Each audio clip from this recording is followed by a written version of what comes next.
Now, the head teacher, known as Britain's strictest head, claims the Labour MP Jess Phillips spread lies about her during an extraordinary Twitter row sparked by the death of Tina Turner. Katharine Birbalsingh claims that Phillips set out to whip up a social media mob against her. However, the Shadow Education Secretary, Bridget Phillipson, says Jess Phillips is not racist, but that the Labour Party should investigate these kinds of claims. Well, GB News has approached Jess Phillips for an interview and a comment. We haven't heard anything back as yet, but the head teacher of Michaela Community School, Katharine Birbalsingh, joins us now. Welcome to the show. Katharine, it sounds so confusing, so maybe if you could just talk us through what happened. Yeah, well, first of all, there was no Twitter row. I've never tweeted at Jess Phillips. She, however, tweeted 4 times about me to her 630,000 followers, calling into question our safeguarding policies at the school, accusing us of all sorts. And I don't know why, ultimately. I don't have anything to do with Jess Phillips. Our school isn't in her constituency. We have 2 outstanding Ofsteds. We have the highest Progress 8 score last year for our GCSE results.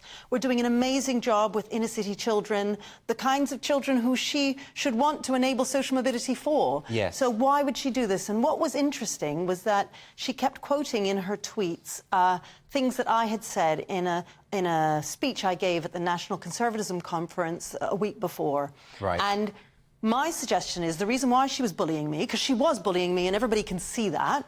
Question is, why was she bullying me? The reason why I think it's unconscious bias, because I don't think she's a rabid racist. That's not what I'm saying. Right. I'm saying that she has a bias inside her which says to her that ethnic minorities like me should always vote on the left, should always hold a leftist point of view, and that when we don't, there's a sense of betrayal. How dare we go out and say the things that we think? You know, there are other head teachers and teachers who have spoken at Conservative Party conferences. They're white. She's never attacked them.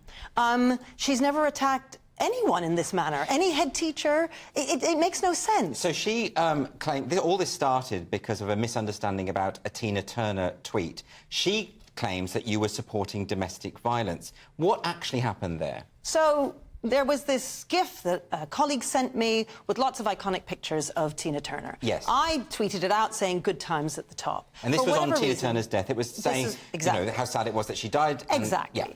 And for whatever reason, the GIF malfunctioned and it tweeted out as a single photo of her with Ike Turner. So it's a bit odd then having good times as the, you know... Because he had abused Tina Turner. Because he was abusive. Everybody knows this. Yeah. Now, by the time Jess Phillips got involved in any of this, the tweet had been deleted. Yes.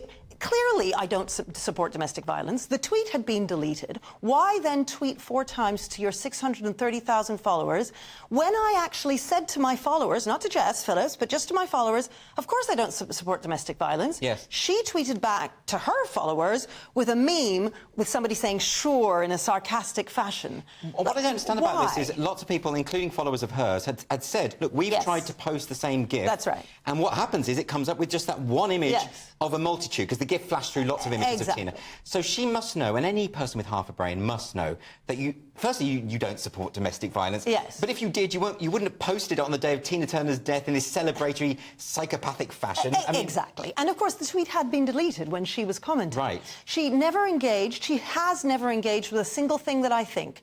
Other NatCon speakers who she criticised, she engaged with what they were saying. They were all white. My point is that the head teachers who speak at political conferences who are white, she doesn't attack them. The NatCon conference people who spoke who are white, she doesn't attack them. Why attack me? But knowing what I know of Jess Phillips's work, you know, she would definitely say, we tried to contact her and ask for a statement, she would definitely say that there's no way she's a racist, she doesn't have a racist thought in her mind at all. Do you accept that? Because obviously you don't have access to her inner thoughts. No, that's true. And I can't prove this, but all I can say is, isn't it odd that she should pick on me? There was no row, there was no spat. Other head teachers and teachers who speak at political conferences, she doesn't attack them.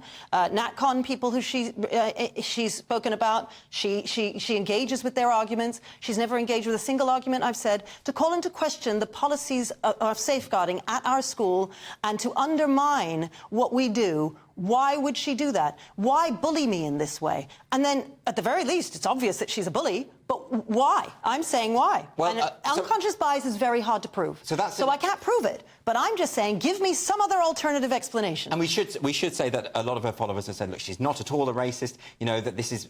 And if this is what? What do they say? Well, they don't say what it could be. Exactly. But could it be simply political partisanship? She doesn't like, outspoken conservative voices, particularly those who are doing so well when it comes to inner-city kids, kids from a deprived background. Your school is doing amazing things for those kids. You know, you're getting great results for these kids who you know, most of them ethnic minority. Well, the thing is that I think if you were to ask any Labour MP, they would all say that they want inner-city children to do well. So either she really hates the fact that we're doing well with those children, or she has unconscious bias. Is one or the other. Yes. Give me an explanation for her very bizarre behaviour. So, absolutely, and of course none of us know, do we? No, indeed, and I accept that, and I can't prove what I'm saying, but that's the nature of unconscious bias. It's very difficult to prove, and I go there... I'll go there when... Look, all of us suffer from unconscious bias. When I'm hiring somebody... as a teacher, for instance, I always check myself and think, well, I'm looking for somebody who has great presence, but maybe he's quite tall. Maybe he's a man and has a deep voice. Is this... You have to check yourself for these things. Yes, I because understand. Otherwise you'll make mistakes in life. And quickly before we end, because I want you just to tell us the ethos of your school, because I've visited your school. It's an incredible place. The kids love it. Yes. They're all getting so much out of it. Yes. They're so disciplined and so focused. Yes. And the results speak for themselves. Indeed. So how do you do this? How do we do it? Well, we're very traditional. I call myself a small C conservative.